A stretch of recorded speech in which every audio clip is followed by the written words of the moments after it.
मला असं समजलंय मीडियाच्या माध्यमातून का बच्चू कडूची वर्णी लागणार आणि ते विधान परिषदेवर आमदार होणार। आता मी काही एका जातीचा माणूस नाही, एका धर्माचा नाही, एका झेंड्याचा नाही, एका रंगाचा नाही। मी शेतकरी, शेतमजूर, दिव्यांगाचा आवाज उठवणारा एक कार्यकर्ता आहे। कदाचित शिंदे साहेबांना हा निर्णय घेतला तर दिव्यांगाचा, शेतकऱ्याचा, मजुरांचा सन्मान होईल आणि बगर जातीचे माणसं कोणी घेत नाही। तुम्हाला माहीत आहे आजकालचं राजकारण विकासापेक्षा जाती धर्मावर आहे। लोक मेंढरासारखे जातात जाती धर्माच्या नावावर। आम्ही मुद्द्याची लढाई लढणारे माणसं आहे। कदाचित आमचा विचार झाला तर आमचे काही मुद्दे आहे, आम्ही आमदारकीसाठी जाणार का तर बिलकुल नाही। आमचे मुद्दे आहे का जे काही दिव्यांगाचे उर्वरित प्रश्न आहे त्याला लगेच कुठेतरी आम्ही पाहतो पूर्तता झाली पाहिजे।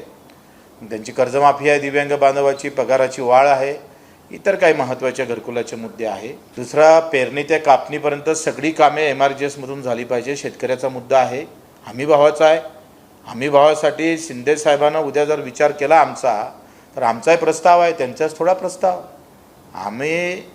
आम्ही काय म्हणते, पदासोबत युती करणारे लोक नाही आहे। पदासाठी किंवा निवडणुकीसाठी युती करणारा बच्चू कडू नाही आहे। ते इतर पक्ष करतात युती, म्हणजे निवडणुका आल्या का यांच्या युत्या होतात। बच्चू कडूची जे काही युती आहे ती मुद्द्यासोबत असेल।